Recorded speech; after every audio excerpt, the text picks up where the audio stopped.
Le légendaire duo de guitaristes des années 1960, Eric Clapton et Jimmy Page, était né d'une admiration mutuelle et d'un génie musical, mais a fini par se briser en raison de la jalousie et de désaccords artistiques. Après cela, ils ont pris des directions différentes, mais la musique qu'ils ont créée ensemble sera écoutée par des générations à venir, et le mystère qui entoure leur relation restera un mystère dans l'histoire du rock. Comment ces deux géants de la scène musicale londonienne en sont-ils venus aux mains? Enfin, après bien des conjectures, Eric Clapton s'est exprimé sur les retombées de sa relation avec Jimmy Page, en mettant l'accent sur le comportement de Jimmy qui l'exaspérait, en raison de leur amour mutuel pour la musique, de leur immense talent et de leur ambition de toujours améliorer leur art. Eric Clapton et Jimmy Page ont formé un lien inhabituel. Cependant, ces liens n'étaient pas destinés à durer. Comme le dit l'adage. La collaboration entre Eric Clapton et Jimmy Page. Jimmy Page et Eric Clapton ont commencé leur parcours musical sur la scène énergique de Londres, où ils étaient tous deux reconnus pour leur talent exceptionnel de guitariste. Les Yardbirds étaient un groupe emblématique qui mettait en valeur les talents de Clapton, souvent appelé Slow Hand, en mélangeant habilement le rock et le blues. Lorsqu'il quitte les Yardbirds en 1965, Clapton souhaite que Jimmy Page prenne la relève, mais ce dernier est plus intéressé par le travail de session et propose Jeff Beck à la place. À la suite de cette décision, Page et Clapton sont devenus des amis proches, et ils ont maintenu cette amitié malgré le fait que leur carrière musicale ait fini par diverger. Les jams ensemble sont devenus plus fréquents lorsque Clapton se produisait avec John Mayall and the Blues Breakers. Cela leur a permis de tester de nouvelles idées et de retravailler de vieux airs de blues, ce qui a renforcé leur amitié. Après que Page se soit surpassé en tant que guitariste occasionnel pour produire des sessions d'enregistrement pour le groupe de Clapton, il est apparu clairement qu'il partageait une passion pour la musique blues et les guitaristes créatifs. De telles collaborations mettent en évidence la nature interconnectée des relations personnelles et professionnelles au sein de la scène musicale londonienne. Page et Clapton sont restés en contact tout en menant chacun une carrière fructueuse. La légende de la guitare, Eric Clapton, s'est fait connaître grâce à ses collaborations avec Cream, Blind Faith et ses efforts en solo, tandis que Jimmy Page a cofondé le groupe de rock révolutionnaire Led Zeppelin. Malgré leur succès mutuel, leur amitié est restée forte en raison de leur amour commun de la guitare et de la musique blues. L'inspiration de leur travail commun et de leurs chansons provient de leur admiration commune pour des légendes du blues telles que Robert Johnson et Muddy Waters. Clapton et Page se sont soutenus mutuellement tout au long de leur carrière, s'apportant une aide à la fois morale et pratique. Ils se croisaient lors de concerts et de festivals où ils pouvaient se produire et partager leurs histoires. Leur lien s'est étendu au-delà de la musique, car ils se sont rapprochés de leur héritage commun de guitaristes novateurs. En 1983, alors qu'ils participaient au concert de charité RMS de Ronnie Lane, au profit de la recherche sur la sclérose en plaques, les deux hommes ont entamé une relation officielle. Page, Clapton et Jeff Beck se sont retrouvés sur scène pour un spectacle de bienfaisance, mettant en valeur leur talent et leur camaraderie, leur soutien mutuel. Leur camaraderie et leur volonté d'avoir un impact positif par le biais de leur musique ont été pleinement mises en évidence lors des concerts RMS. Page et Clapton ont continué à évoluer en tant que musiciens dans les années qui ont suivi la carrière solo réussie de Clapton, au cours de laquelle il a obtenu plusieurs distinctions et a été intronisé plusieurs fois au Rock and Roll Hall of Fame. Néanmoins, Page est resté profondément lié au légendaire groupe de rock Led Zeppelin. Même si leurs chemins se sont séparés, la relation entre Page et Clapton a perduré, et les deux artistes ont attribué à leur collaboration précoce un rôle majeur dans leur succès ultérieur. Leur amitié a traversé ensemble les tempêtes de la gloire et de la richesse, prouvant une fois de plus que la musique peut rapprocher les gens. Le lien entre Page et Clapton, forgé par une passion commune pour la guitare et le blues, a inspiré et influencé de nombreux musiciens et amateurs de musique. Néanmoins, un lien significatif n'a jamais pu être formé entre eux. Mais d'abord, jetons un coup d'œil sur leur vie et leurs occupations avant de se rencontrer. Les débuts d'Eric Clapton. Le 31 mars 1945, Eric Clapton naît à Ripley, dans le Surrey, en Angleterre. Ses parents sont Patricia Molly Clapton et Edward Walter Fryer. Pendant son enfance, Clapton est amené à croire que sa mère est sa sœur aînée, car il a été élevé avec l'impression que sa grand-mère, Rose, et de son second mari, Jack Clapp, qui était le beau-père de Patricia, étaient ses parents. En raison de la proximité des noms de famille, certains ont eu l'impression que le vrai nom de Clapton était Clapp. En effet, le premier mari de sa grand-mère, Reginald Cecil Clapton, s'appelait lui aussi Clapp. Après un certain temps, la mère d'Eric épouse un autre soldat canadien et s'installe en Allemagne.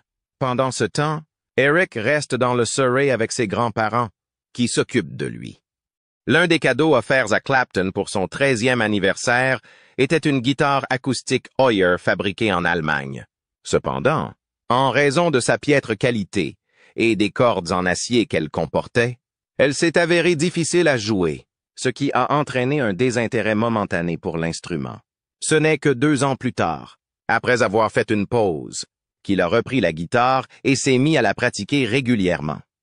Son initiation précoce à la musique blues a eu un impact considérable sur son développement musical et, par conséquent, il a consacré beaucoup de temps à l'étude des accords et des techniques en jouant avec les albums. Clapton utilisait un magnétophone à bobbins Grundig pour enregistrer et revoir ses séances d'entraînement. Il écoutait les enregistrements plusieurs fois jusqu'à ce qu'il soit satisfait de ses progrès. Après avoir quitté l'école Holyfield de Surbiton en 1961, il s'inscrit au Kingston College of Art. Cependant, il est finalement renvoyé de l'institution à la fin du semestre universitaire, en raison de sa concentration continue sur la musique plutôt que sur l'art visuel. À l'âge de 16 ans, il avait déjà atteint un niveau d'habileté à la guitare considéré comme avancé, ce qui lui a permis d'attirer l'attention.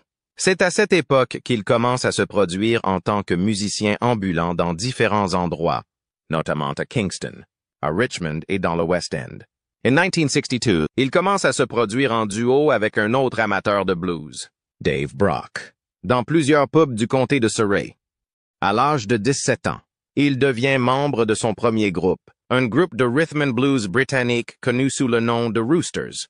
Tom McGuinness était l'autre guitariste du groupe. Entre les mois de janvier et d'août 1963, il restait membre du groupe. La même année, il participe à une série de 7 concerts avec Casey Jones and the Engineers en octobre. Ces représentations ont lieu en octobre.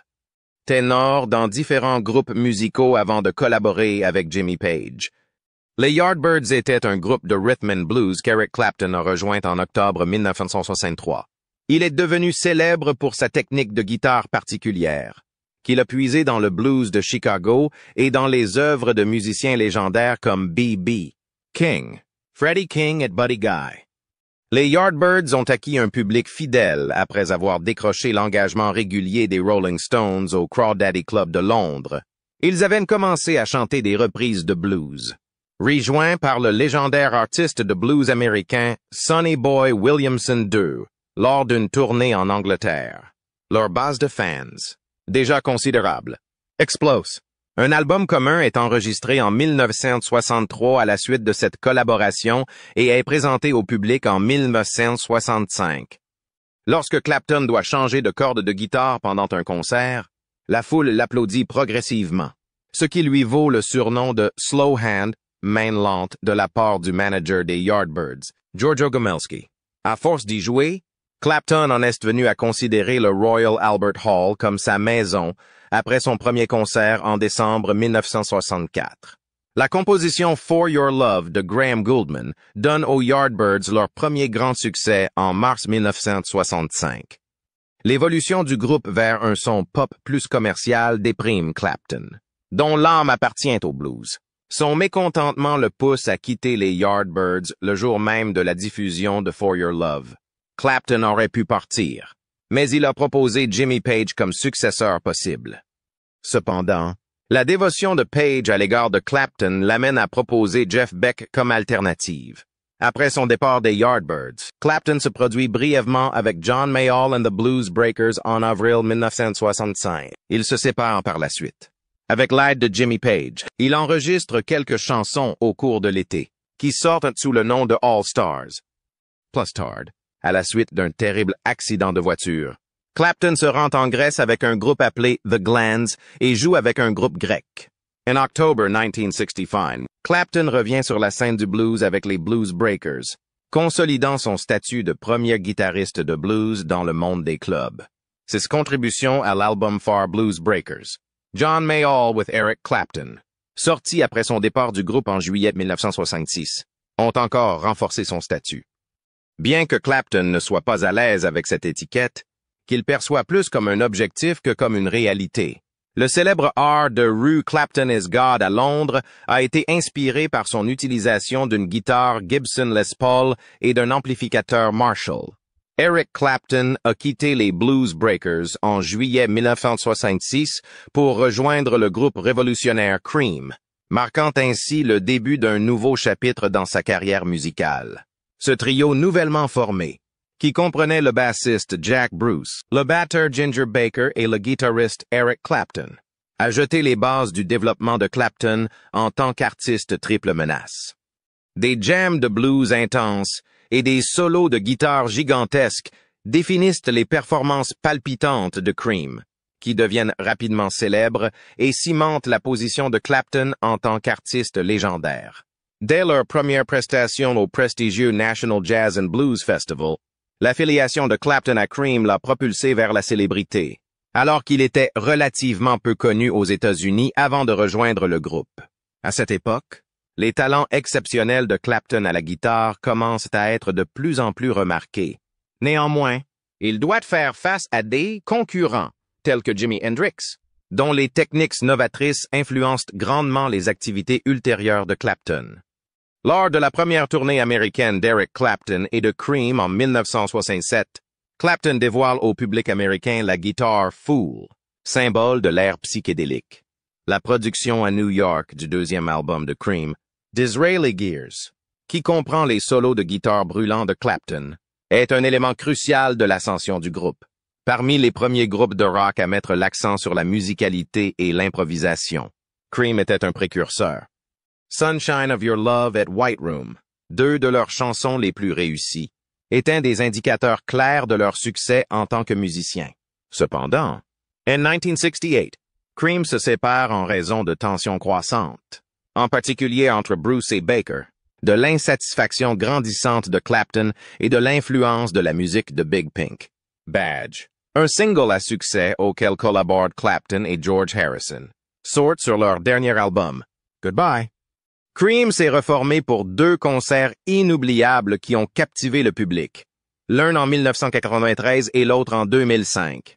Le son incroyable de ces concerts est disponible en DVD, CD et LP pour le plus grand plaisir des fans. C'est en 1969 qu'Eric Clapton, Ginger Baker, Steve Winwood et Rick Gregg ont formé le super groupe emblématique Blind Faith. Le début de leur voyage a été leur première performance devant un public de 100 000 personnes à Hyde Park. À Londres, des chansons comme Can't Find My Way Home et Presence of the Lord, d'Eric Clapton, ont été populaires sur leur album éponyme Blind Faith. Malgré un succès précoce, le groupe s'est tragiquement séparé après seulement 7 mois de concert. Clapton a composé son premier album solo, Eric Clapton, qui contient le tube After Midnight, avec l'aide de Delaney Bramlett. Outre son travail avec des artistes légendaires comme Howlin' Wolf et Stephen Stills, il a été assistant sur l'album All Things Must Pass de George Harrison. Le dévouement du nouveau groupe pour les chansons et les harmonies écrites de manière complexe a servi d'inspiration pour leur concentration sur la création musicale en groupe. Cela n'a cependant pas été sans difficulté. Défis personnels. Dans les années 1970, Clapton a accompli une série de réalisations professionnelles qui contrastaient fortement avec les défis personnels qu'il a rencontrés, tels que des troubles sentimentaux et des luttes contre la toxicomanie et l'alcoolisme.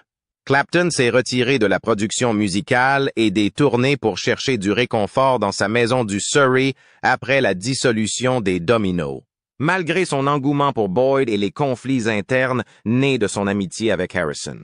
Il a lutté contre une dépendance à l'héroïne pendant cette période, ce qui a entraîné une longue interruption de sa carrière.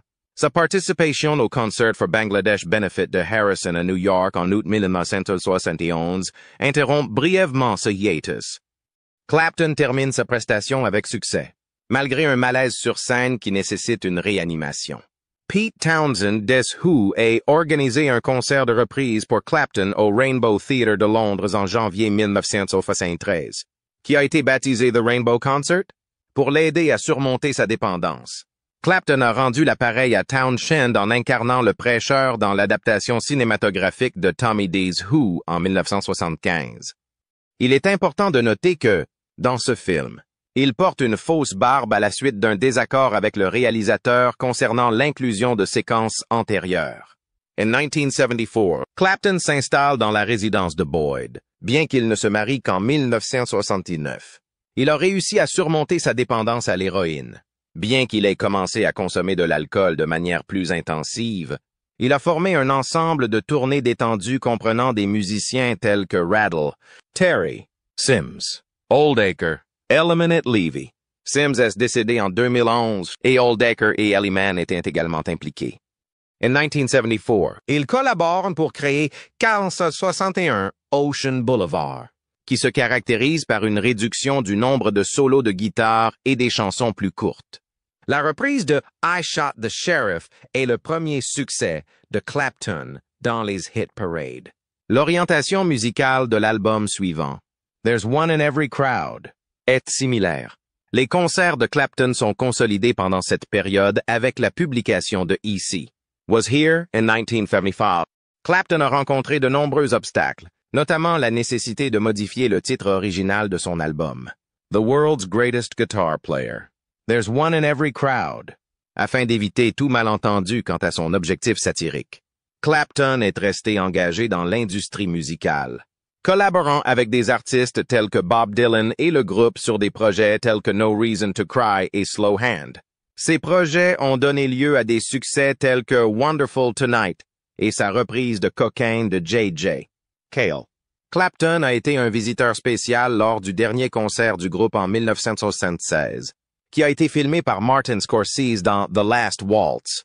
Nous pouvons maintenant examiner les premières années de Jimmy à la lumière des informations que nous avons apprises sur Eric Clapton. Étaient-elles comparables à celles d'Eric? Voyons ce qu'il en est. Les débuts de Jimmy Page et sa passion pour la musique. Jimmy Page est né le 9 janvier 1944 dans le quartier de Heston, à l'ouest de Londres, de James Patrick Page et de Patricia Elizabeth Gaffigan, sa mère. D'origine irlandaise, était secrétaire médical et son père était directeur du personnel dans une entreprise de revêtements plastiques. La famille déménage à Feltham en 1952, puis s'installe à Miles Road, Epsom, dans le Surrey. Dès l'âge de 8 ans, Page étudie à l'école primaire Pound Lane du comté d'Epsom, à 11 ans. Il s'inscrit à l'école secondaire du comté d'Ewell, à West Ewell. C'est à Miles Road qu'il a découvert sa première guitare, une guitare espagnole, et s'est souvenu de sa présence énigmatique dans la maison. Page a commencé à apprendre la guitare à l'âge de 12 ans et, bien qu'il ait été essentiellement autodidacte, il a reçu quelques cours à Kingston. L'autre guitariste mentionné était un jeune homme de quelques années l'aîné de Page, Rod Wyatt. Il s'entraînait chez Page avec un autre camarade, Pete Calvert. Bien qu'on lui prenne parfois sa guitare et qu'on la lui rende après les cours, Page l'emportait toujours avec lui à l'école secondaire et passait parfois 6 à 7 heures à s'entraîner. Au début de sa carrière musicale, Page a été influencé par des guitaristes de rockabilly comme Scotty Moore et James Burton, qui ont tous deux participé à des albums d'Elvis Presley. Page fait l'éloge de la chanson de Presley, Baby Let's Play House, comme son point de départ pour apprendre à jouer de la guitare. Dans l'interprétation en direct de Whole Lotta Love sur The Song Remains the Same, il s'est inspiré de l'approche de Moore. Page est apparu sur BBC One en 1957 avec une guitare acoustique Hofner President qu'il avait achetée avec l'argent de son emploi d'été. Cet instrument était amplifié par un micro, remplaçant à l'origine une Futurama Grazioso 1959 d'occasion. Sa première guitare électrique à corps solide était une Fender Telecaster. Page a découvert une version réelle lors d'une exposition d'électronique au centre d'exposition d'Earl's Court à Londres, après avoir vu Buddy Holly jouer de la Telecaster à la télévision. Les goûts musicaux de Page comprennent la musique folk acoustique et les styles de blues d'éminents musiciens tels que Elmore James, B.B. King, Otis Rush, Buddy Guy, Freddie King et Hubert Sumlin, ainsi que le skiffle, un genre musical anglais populaire de l'époque. Ses goûts musicaux ont commencé avec ce mélange de rock et de blues. Page, alors âgé de 13 ans, a participé à l'émission All Your Own Talent de Weldon sur BBC One en tant que Skiffle 4, interprétant des morceaux aux accents américains. Don't Mama Don't Want to Skiffle Anymore et In Them Old Cotton Fields Back Home. Il a déclaré au cours de l'émission que, si un remède contre le cancer était trouvé, il souhaitait poursuivre la recherche biologique. Lors d'une interview accordée au magazine Guitar Player, Page a déclaré qu'au début de sa carrière, il s'était beaucoup appuyé sur les spectacles de rue, qu'il considérait comme un outil pédagogique intéressant, se concentrant sur des interprétations de chansons de Chuck Berry et de Jerry Lee Lewis. Il a rejoint à l'âge de 14 ans un groupe appelé Malcolm Austin and Whirlwinds, jouant de la basse aux côtés de Tony Buzon à la guitare rythmique et d'un batteur nommé Tom. Ce trio est cependant de courte durée, car Page fait équipe avec Rod Wyatt, David Williams et Pete Calvert dans un groupe qu'il appellera par la suite The Paramounts. Les Paramounts ont l'occasion de se produire à Epsom, notamment en première partie d'un groupe qui deviendra plus tard Johnny Kidd and the Pirates. Bien qu'il soit pressenti pour devenir laborantin, il choisit d'arrêter ses études à la West Ewell Secondary School afin de se concentrer sur sa carrière musicale. À 15 ans, l'âge minimum autorisé à l'époque, c'est la décision qu'il a prise. Il avait terminé 4 niveaux du GCEO avant de partir. La décision de poursuivre la musique fait suite à un conflit majeur avec Miss Nicholson, la directrice adjointe de l'école, au sujet de ses ambitions musicales, qu'elle remettait farouchement en question. Page a eu du mal à trouver régulièrement d'autres musiciens avec qui travailler. Il se souvient qu'il y avait peu d'occasions de collaboration musicale, déclarant « J'avais l'habitude de me produire avec différents groupes, avec quiconque pouvait organiser un concert. » Page a d'abord attiré l'attention du chanteur Reddy Lewis, qui lui a proposé de rejoindre son groupe de soutien, Les Redcaps. Après avoir assuré la première partie du poète Royston Ellis et du chanteur Reddy Lewis au Mermaid Theatre de 1960 à 1961. Page reçoit ensuite une invitation à rejoindre le groupe du chanteur Neil Christian, Les Crusaders. Christian a d'abord observé un Page adolescent qui se produisait dans un club voisin, ce qui a déclenché leur partenariat de 2 ans au cours duquel Page a aidé à produire plusieurs des disques de Christian, y compris le single à succès de 1972, The Road to Love. Page tombe gravement malade à cause d'une fièvre glandulaire pendant qu'il travaille avec Christian et ne peut plus continuer à tourner. Après une rééducation, il décide d'arrêter la musique et de se consacrer à sa passion pour la peinture. C'est ainsi qu'il s'inscrit au Sutton Art College de Surrey, comme l'indique un communiqué de 1975. Les débuts de Jimmy Page avant sa collaboration avec Eric Clapton. Jimmy Page a d'abord fait forte impression dans l'industrie musicale britannique en tant que guitariste de session au début de sa carrière. Page a montré ses capacités dans des lieux prestigieux tels que le Marquee Club, accompagnant des stars tels que Cyril Davies's All Stars, Alexis Corner's Blues Incorporated, Jeff Beck et Eric Clapton alors qu'il était encore à l'école. Les initiés de l'industrie ont été attirés par ses capacités extraordinaires, ce qui lui a donné l'occasion d'enregistrer des singles pour Decca Records et Columbia Graphophone Company. L'une de ses premières prestations notables est sa contribution à la chanson Diamonds de Jet Harris et Tony Meehan, qui figure en tête du hit parade des singles en 1963. Après quelques brèves rencontres avec plusieurs groupes, Page se consacre à plein temps à la musique de studio. Page prend le surnom de Lil Jim P. pour se distinguer d'un autre guitariste de studio bien connu. Souvent remplaçant de différents musiciens, il acquiert une réputation d'adaptabilité et de durabilité. Bien qu'il ait souvent travaillé avec des batteurs, sa contribution était parfois soulignée en faveur des chanteurs principaux. Page se voit accorder une licence artistique tout au long de ses sessions, ce qui lui permet d'être de plus en plus apprécié. Même si, à l'époque, il ne sait pas lire les partitions. Page a travaillé en studio avec des artistes et des groupes de renom. Il s'est fait connaître en travaillant comme guitariste de session pour le producteur Shel Talmy, ce qui a permis aux Who et aux Kinks de travailler sur des chansons. Il a notamment joué de la guitare à 12 cordes sur le premier album des Kinks et a contribué à la création du premier succès des Who, I Can't Explain. Les séances de studio de Page s'étendent de 1964 à 1965 et incluent Marianne Faithfull, Jonathan King, The Nashville Teens, The Rolling Stones, Van Morrison and Them, Dave Barry, Brenda Lee, Shirley Bassey et Petula Clark. En 1964, Page accompagne à la guitare la musique de fond du film des Beatles A Hard Day's Night. De plus en plus connu en tant que musicien, il commence à travailler avec Immediate Records en 1965, produisant Edo et Our Man. Ce rôle lui permet de collaborer avec des musiciens exceptionnels tels qu'Eric Clapton, John Mayall, Nico et Chris Farlow. À cette époque, il fait même équipe avec Jackie DeShannon pour écrire et enregistrer des chansons pour d'autres projets. Page a travaillé dans l'industrie musicale en mettant ses compétences au service de disques célèbres, notamment le premier album de Joe Cocker, With a Little Help from My Friends, Sunshine Superman de Donovan Leitch et Release Me d'Engelbert Humperdinck. En outre, il a largement collaboré à plusieurs chansons entre Roy Harper et lui au cours de leur relation. Page a travaillé sur tant de sessions que, malgré sa grande expertise du travail en studio, il a du mal à se souvenir de ses contributions spécifiques. Il a révélé lors d'une interview à la radio à quel point il était occupé, jonglant parfois avec 3 sessions en une journée couvrant plusieurs genres musicaux.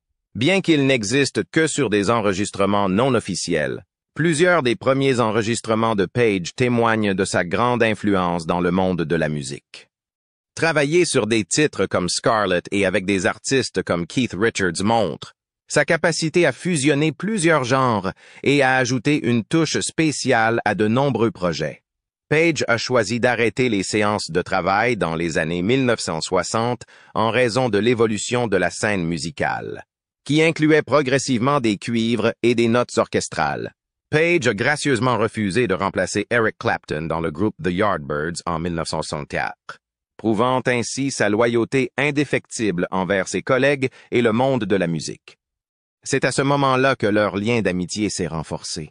Connaissant leur vie personnelle aujourd'hui, explorons les raisons de leur conflit afin qu'ils ne puissent pas vivre l'un à côté de l'autre.